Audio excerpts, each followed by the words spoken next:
Mark Mullinax here. Welcome back to Power for the Peaceful, our class and podcast that follows the 81 numbered verses of Tao Te Ching, using my translation published in 2021. Today, verse 51, Nature Nurtured. When you listen to the ground and you put your roots down, you can hear what she says if you're listening.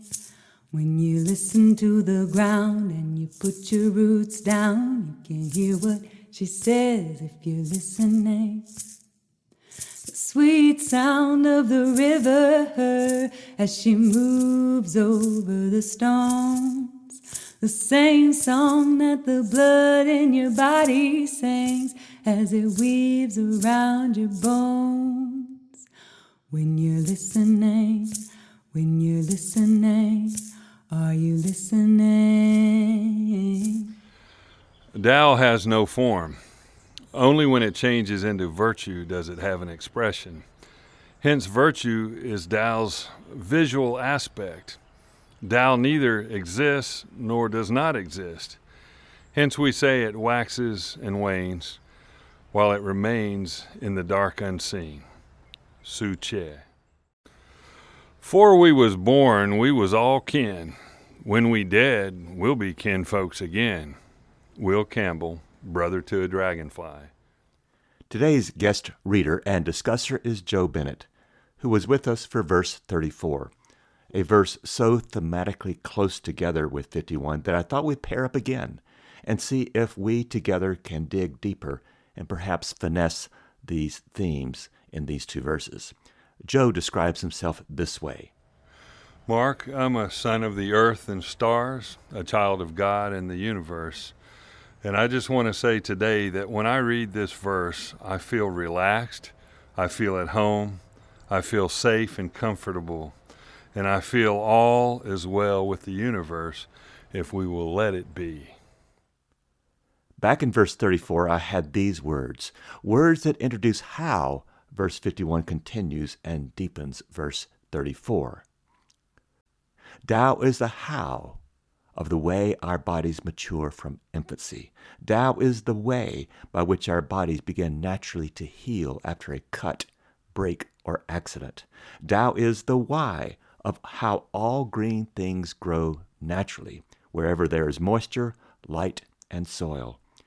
Tao is bacteria naturally starting and finishing its work to break things down, whether its work is upon food in our stomachs or among dead leaves or animals. Tao is the entire process of evolution. These processes of Tao are the universe's original instructions, original directions inscribed into our very being, our very planet, our entire universe. Tao is these processes. Today we see how Tao has a collaborator. So Joe, let's get right into this verse 51, the story of creation. While the way, Tao, mothers all life forms, virtue, De, stewards them, gives them their respective forms, and coordinates with their environment to bring them to wholeness. Therefore, all things honor Tao and treasure virtue. Honoring Tao and treasuring virtue are spontaneous responses, not duties. To repeat, Tao is every life form's parent, and virtue nurtures all, bringing them up, educating, sheltering, supporting, guarding, and enabling all to flourish. Virtue never tires of nurturing. Tao sets the conditions where all this happens, but never meddles by owning, expecting gratitude, or colonizing dependency. It just promotes without a show. This is the profound expression of virtue. Again, this podcast is about Tao Te Ching, which translate as the Book of Virtue's Way, or the Scripture of the Tao of Virtue, or even the sacred documentation of virtue's path. Tao is path, Te is virtue. Te is the power of, even the accomplisher or completer of Tao. Te makes the way of Tao manifest and visible in the world. The many ways that the way, or Tao, is known at all is by the very work and hidden power of virtue, or De. Te is the executor of Tao's original instructions. Tao is ineffable, hidden, dark, silent, and original blueprints or instructions for the entire universe. But it's Te, or virtue's power, that makes Tao known at all. Te is the conductor of Tao's orchestra, turning Tao's unheard music on the page into audible reality. To get even more poetic on you, Tao is a dream, but Te turns Tao's dreams into deeds. In verse 51, Tao and Te inextricably link, like nowhere else. Lao Tzu pulls the curtain back on the original instructions just a wee little bit more to give us a glimpse of how the two, quote, marry, unquote, to use a very awkward expression. Te puts Tao on exhibition in these several ways. One, like a mature tree that still contains the seed of that tree. Two, like the mature human or animal that still contains the embryonic nature of its conceptualized self. Or three, like a drop of water, as able as an ocean to extinguish a spark. Every particle of creation, whether that particle is alive, dead, formerly dead or alive, never alive, no matter. Every particle of the universe, every law of mechanics or quantum energy, gravity, light, darkness, no matter how hot or cold, recognized or not, every dynamic, whether considered alone, like a piece of the puzzling universe, or whether considered as a synchronizing part of the entire enchilada, every single thing expresses Tao. And everything I've missed in the previous sentence expresses Tao. This expression of each one at a time, all at once, every time and all the time, springs into existence, unconsciously, spontaneously, perfected, free, ready for its environment, and custom fit for its context, completed and perfected. Thank you, Te, for bringing Tao to knowledge. The second most famous Taoist text, the Chuang-Tzu, puts my last paragraph into these words. In the great beginning, there was non-being. There was no being, no name. Out of it arose one. There was one, but it had no form. Things got hold of it and came to life, and it was called virtue. Before things had forms, they had their allotments. These were of many kinds, but not cut off from one another, and they were called fates. Out of flow and flux, things were born, and as they grew, they developed distinctive shapes. These were called forms. The forms and bodies held within them spirits, each with its own characteristics and limitations, and this is called the inborn nature. If the nature is trained, you may return to virtue, and virtue at its highest peak is identical with the beginning. Being identical, you will be empty. Being empty, you will be great. You may join in the cheeping and chirping, and when you've joined in the cheeping and chirping, you may join with heaven and earth. See Tao as the universe's principle, origin, way, guide, blueprints. See Te as Tao's virtue, power, accomplishment, enabler, virtuosity, harmonizer, and operations department. Tao is the womb that conceives. Te brings out and brings forth.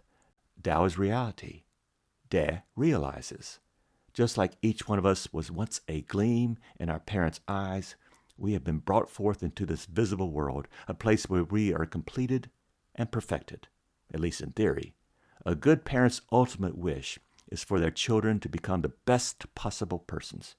If Te were a person and had but one mission or wish, Te would bring out the natural, spontaneous, multicolored, multiversed, multi-abled potential of Tao in each atom, each process, and destiny. In Chinese, a written language centered upon symbolic meanings more than sounds, the symbol for Te clues us in here. The Chinese symbol for Te can be fruitfully understood in two ways. One, Te has the word for upright or honorable, joining the character for heart and mind, or psychic center, so the honoring heart of someone. Second, Te also has the symbolic suggestion of left foot, meaning that this honor at the center of things is also dancing or stepping out, suggesting for me that Da is no wallflower, but an active participant. Other Taoist texts in Chinese speak of Da often, conveying that throughout Chinese history, Da points to qualities such as character, intentions, quality, disposition, personality, personal strength, and worth. There's a very close correlation between these meanings and words deriving from the Proto-Indo-European word dugh, D-U-G-H, which means to be fit, to be of use, to be proper, acceptable, and to achieve. And then there's this other cognate group of words relating to modern English, doughty, D-O-U-G-H-T-Y, meaning worthy, valiant, stout-hearted, words also that contribute to our understandings of Da. Finally, in our etymological or dictionary searching, verse 51 provides a noteworthy reminder of how Tao and all its processes, Da and all its powers, are all spontaneous. Verse 51 contains one of the 5 places in Tao Te Ching where the word for spontaneous, or jiran, shows up. Ji, zi, means self. Ran, R-A-N, means nature, self-nature. Back in verse 17, where we first encountered and studied jiran, we learned the several ways to translate it, including something that happens by itself constantly, spontaneously self-so, or it is so by virtue of its own, and finally, the nature of what is so. So the original instructions of Tao, together with the loving mentorship of Da, are each and every one spontaneous processes.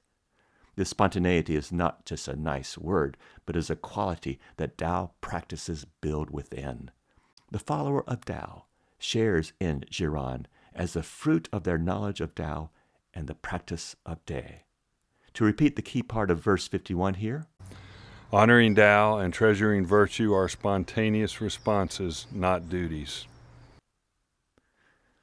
So naturally rooted in Tao, mentored by nothing else but Da, or virtue, the character of not just our lives, but of all particles of creation, are from front to back, top to down, inside to out, first to last, spontaneous, free, and freely emerging to become what they already are. When you're listening, are you listening? When you're listening, are you listening?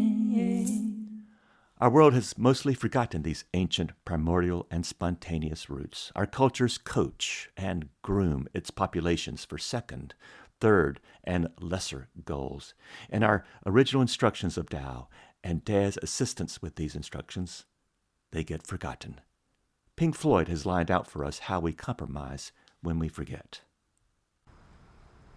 So you think you can tell heaven from hell, blue skies from pain? Can you tell a green field from a cold steel rail, a smile from a veil? Do you think you can tell? Did they get you to trade your heroes for ghosts, hot ashes for trees, hot air for a cool breeze, cold comfort for change? Did you exchange a walk-on part in the war for a lead role in a cage? Pink Floyd, wish you were here. So what's at stake, class?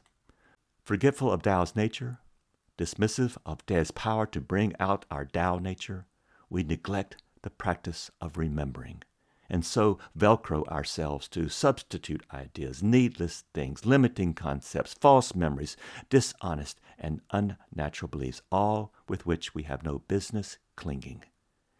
Human cultures are vultures, devouring us and replacing forgotten Tao with the unnatural, even the deadly, like violence and war, and all justified by temporary aims and short-lived greed of a privileged few. Such unnatural business, I believe, is a choice.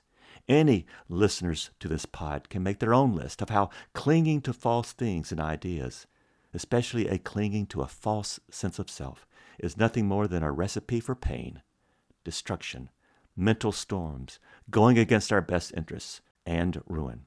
Unnatural? Yes, but all too familiar territory for the human being. What if our hands, are made for service and not for domination? What if the original instructions have remained safe within us all this while, even now, rooting us, but we've simply forgotten our inherent birthrights of perfected goodness and completed greatness? It's like we have this safe in our home, all full of treasures, but we've forgotten the combination. Did they get you to trade your heroes for ghosts, hot ashes for trees, hot air for a cool breeze, cold comfort for change? So if we forget and get comfortably numb, we miss the unbelievable drama of the universe going on right below our noses, and we may never realize that we're not just the audience of that drama, but players in it. Sure, we can deny who we are. Denial is the end of curiosity and our listening to our original instructions.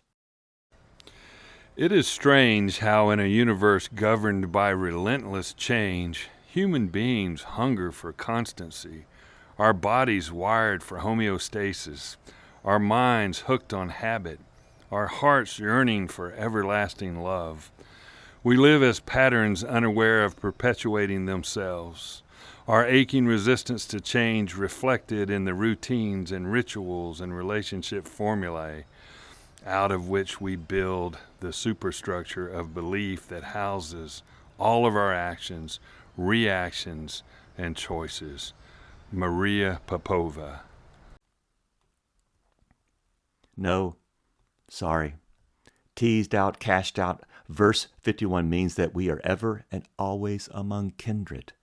No alien or outlandish desires that will turn us into culture's flotsam and jetsam. We are already all kin before we were born. We are related family already. We're already supported within a multiverse of kindred, human and otherwise. These relationships with everything are who we already are. For what is love but relating to yourself by way of others? Who we are and who we become is chiefly, if not entirely, dependent upon who we love and are loved by in return. We are not standalones, isolated, remote. We live and gather support among kindred spirits, all kin before we were born. Life together, mutual support.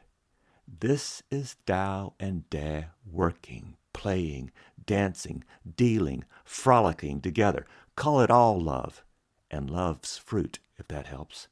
Tao's way of loving and Da's responding in its loving is sown into the very nature of all things. So let's leave our easy seats of forgetfulness and remember, because there will come a time in our future, if not already for you, that you come to see the entire other than human world as real and alive, with life and lives beyond our forgetful knowing, yet as wondrous and critical as we are, with information in languages and fluencies anyone can learn. Today, you can go to your backyard, your local park, the trail, and listen, look, and learn super important information you cannot learn anywhere else.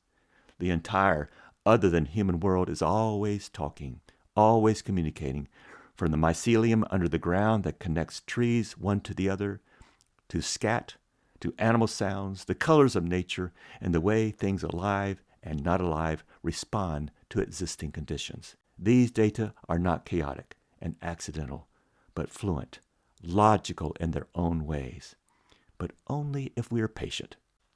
Can we adopt the pacing of nature rather than the tempo of a frenetic, distracted, forgetful culture?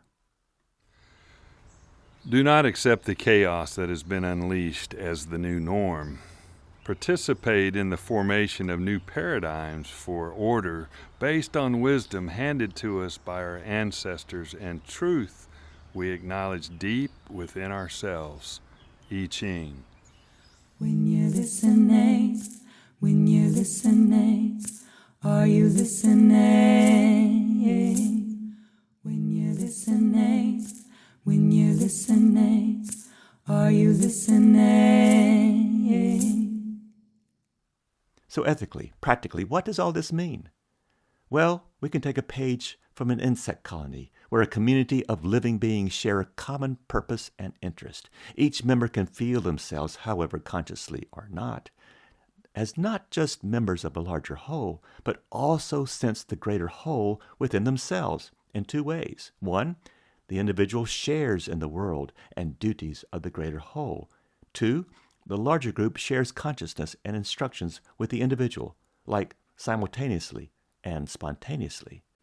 To speak or refer to the larger whole is to refer to the smaller one, just like as if I said, I got some new wheels today. Wheels, while a subset of a car, is also in our thinking a car itself. Wheels is the smaller, car is the larger, but to speak of one is a subtle reminding of the other. Human society holds together through a community of interests, enabling each member to feel themselves a member of the whole, identifying the whole within themselves, where, let us hope, the interests of the lowest or single are the same processes and interests of the entire, spontaneously, though, without some person or deity in charge. The way Tao works is through a common fellowship of all with each, and each with the all. Through every age, change, and transformation, each particle, thing, and being receives its true nature and destiny, and thus comes into, never to depart, its great harmony. It is this perseverance that is Tao's virtue and power. So again, Tao creates. Tao brings creation to its wholesome, spontaneous, powerful, and virtuous wholeness. There is no difference, conceptually, between the seed and the oak tree from which it grows 200 years later. The Tao seed is within all, alive or not, and Tao brings all that Tao stuff and Tao force to life, to development, to fruit, to completion. Example, when a person is fluent in the playing of the flute, she or he brings to the moment the long muscle memories of years of practice, the recall of the musical notes, the breath of the moment, the holding of the flute just right to the lips, the sequenced pressing of the trill keys, and the expression and emotion required to make the silent notes on the page just sparkle. There's a natural synchrony and a natural spontaneity in the bringing of all these processes of flute playing to sound and hearing, to actuality. In this and every creative algorithm uniting Tao and Day, which one's first? When you're listening, are you listening? When you're listening, are you listening? The time has ever been right for Tao and De to kiss. Heaven is on earth as earth is in heaven, right now, ever now, and always on time. Tao places itself alongside, beneath, above, within each thing, and De does its mojo, uniting the eternal and the now in deep harmony. The big is already in the small. The timeless is already in those who live in time. The flesh is already made spirit. Spirit and soul are already visibly flesh. Nothing is first, last, prior, forgotten. Peace and blessing spontaneously, Giron again, spontaneously descend upon all things, all arrangements. Just to live in this peace and blessing is a radical and revolutionary act our cultures alone cannot provide. Shall we honor our cultures with all its rules, expectations, presets, and short-lived processes? Or shall we honor Tao and De's cosmic dance? Living in alignment is what our verse means when it says, Therefore all things honor Tao and treasure virtue. This honoring happens when we align with Tao and Tao's virtue. All existence is an active, honoring process. In a holy communion together, Tao gave us the words, the instructions. Now we know the tune because of De. And this, our life, finds tongues in trees, books in the running brooks, sermons in stones, and good in everything. I would not change it. William Shakespeare, As You Like It. The normal Tao life rests in the quiet assurance that we're already and sufficiently powerful and wealthy, though that power and wealth may not be calculated as a capitalist or power broker today would define them.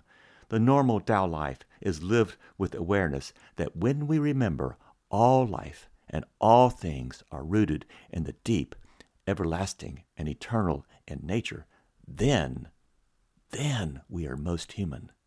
We are at our best when we operate in sync with our nature, not in sync with our culture. There is this reservoir of peace and equanimity no matter what happens. Nothing to prove, nothing to gain, just power for peace that everyone has a taste of, because it's this peace out of which and for which we are made. The peace that is already spontaneously our nature is a peace that cannot be described. It can only be known by experience. Now, if we've lost sight of Tao and Day in and amongst us, how might we start re-knowing and becoming more aware of our true nature? Well, let's make this restart, this beginning again, our homework this week. Listen to the late Irish mystic John O'Donohue. If you go out for several hours into a place that is wild, your mind begins to slow down. What is happening is that the clay of your body is retrieving its own sense of sisterhood with the great clay of the landscape. John O'Donohue, Walking in Wonder. Finally, I'm going to retranslate this verse using the simplest language I can find to re-spark the utter awe that this verse inspires. Here goes. Think of Tao like a loving parent who gives life to everything. Virtue is like a mentor that helps all things grow right, find their true shape, and fit into their world perfectly, like a piece of a huge puzzle that just wouldn't be the same without that piece. Nor would that piece know its true shape and fit without the huge puzzle. Everything naturally and spontaneously respects Tao and values virtue, not because they have to, but because it just feels right. Nature Tao is like a parent to every living thing, and virtue nurtures them, helping them to grow up, learn, find shelter, feel supported. It keeps everything safe and helps everything thrive. Virtue is always caring and never gets tired of helping. Tao sets up the world so all this can happen, but doesn't try to take control, ask for thanks, or make everything dependent upon it. It just helps everything grow without showing off. This is the deep, primal way virtue works. So, Joe, I believe you have a question for us. Mark, my question is, why Tao, why now? What's the relevance of writings from the 4th century BCE for our world today? Joe, thank you. Thanks for this timely question, and I think insightful. Your question addresses what I call the so what question of Taoism, or what does Tao offer any practitioner in the West, no matter where or when we may be living, that the other spiritual traditions kind of neglect. Taoist teachings already correspond with many spiritual teachings already available, but each could be practiced more. Like Native people's original instructions, that there's no separation or suitable distinguishing of one thing or one life from another. There's this ever-synchronous merging of the great powers of the world with the individual, her community, and all creation. In Hinduism, this unity is not some hodgepodge melting pot, but a true Indra's net, a recipe already in the oven where all the flavors merge together, but each retains their own flavor while enhancing every other flavor. Then there's the not so unique idea of Tao being a non-personal cosmic power. Tao's non-personal force has analogs in Buddha nature. Even the Christian theologian Paul Tillich has this idea of God as the ground of being, not being itself. Most religious traditions also have a strong sense of no compromise, not settling for less. This idea corresponds quite well with Taoism's De and is a feature in many a philosophy, whether Greek, Asian, or otherwise. So, Joe, I think your question to me means this. Is there anything unique in Taoism that we should be paying attention to today? Now, the number one idea that has emerged with me, mainly by my talking with social justice groups here in Asheville, is that the unique, perhaps unrepeatable aspect of Tao that doesn't make it into the organized religions is the idea that I've used often in the podcast before of presets. What I mean by presets?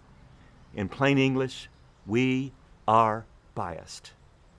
And we don't even know we're biased. One way or the other, we're biased towards and against things, for and against people. We allow these unconscious biases to live rent-free in our brains. It came to me as a ton of bricks recently that even us liberal social justice types are infected to the core by some preset of what justice means and how to achieve it. We liberals are as knee-jerk, fixated, and echo chamber-loving folks as anybody else on earth. And I've found, to my dismay, that even no one, and I mean no one, is immune from being persuaded easily that other side, those people, are not just wrong, but they are evil, in so much need of correction, as if we could cancel their preset thoughts with their own presets. That is, we would want to subject them to a scrutiny and a correction that we ourselves would not like.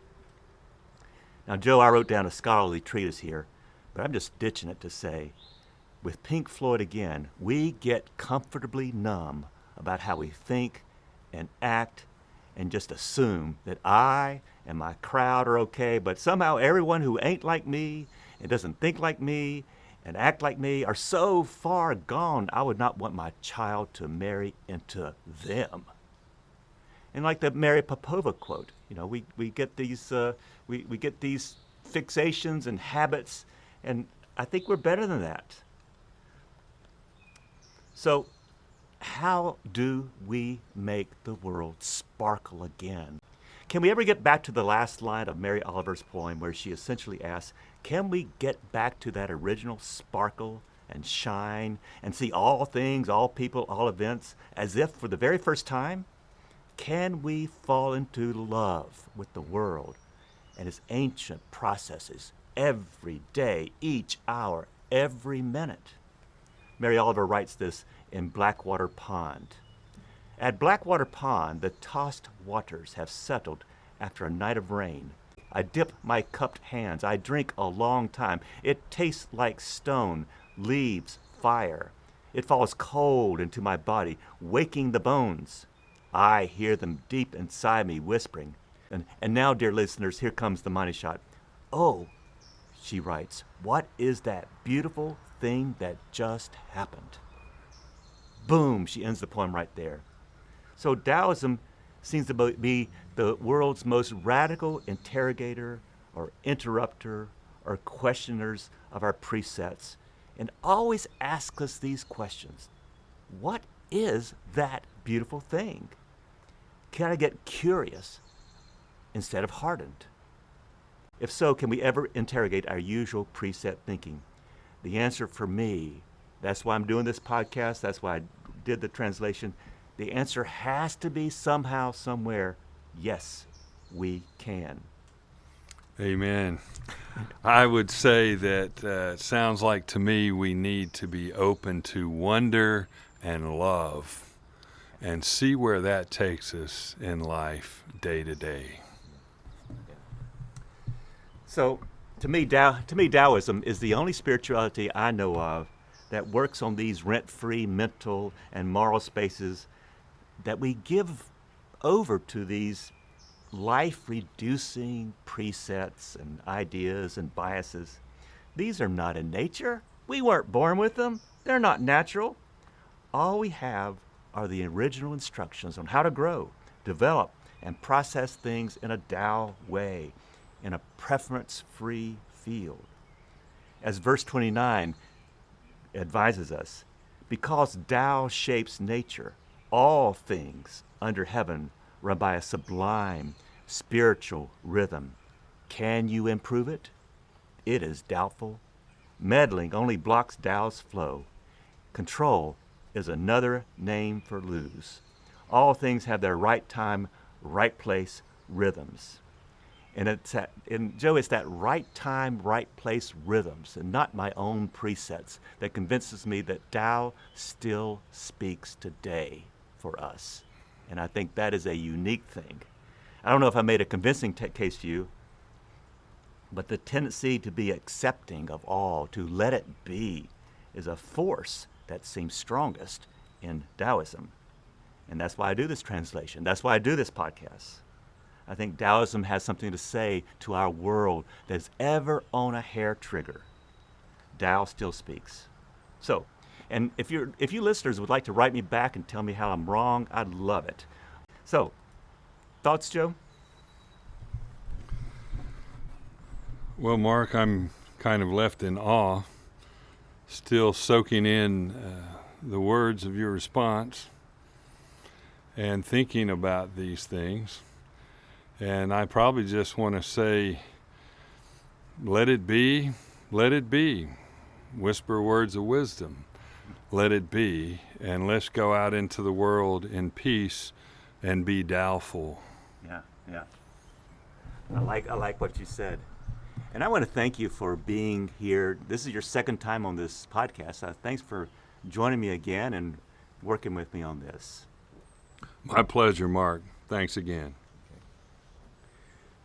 This podcast is an original labor of love, designed, written, and co-produced by many, whose central idea is that Tao Te Ching is good news for today. Tao still speaks. Thanks to Joe Bennett for your voice and question. Audrey Davis is our artist. Molly Hartwell donated her song, Put Your Roots Down. Fortress Press holds the copyright for quotations from my Tao Te Ching translation. May your days begin in radical, custom-made peace of letting it be and become wombs for radical hope.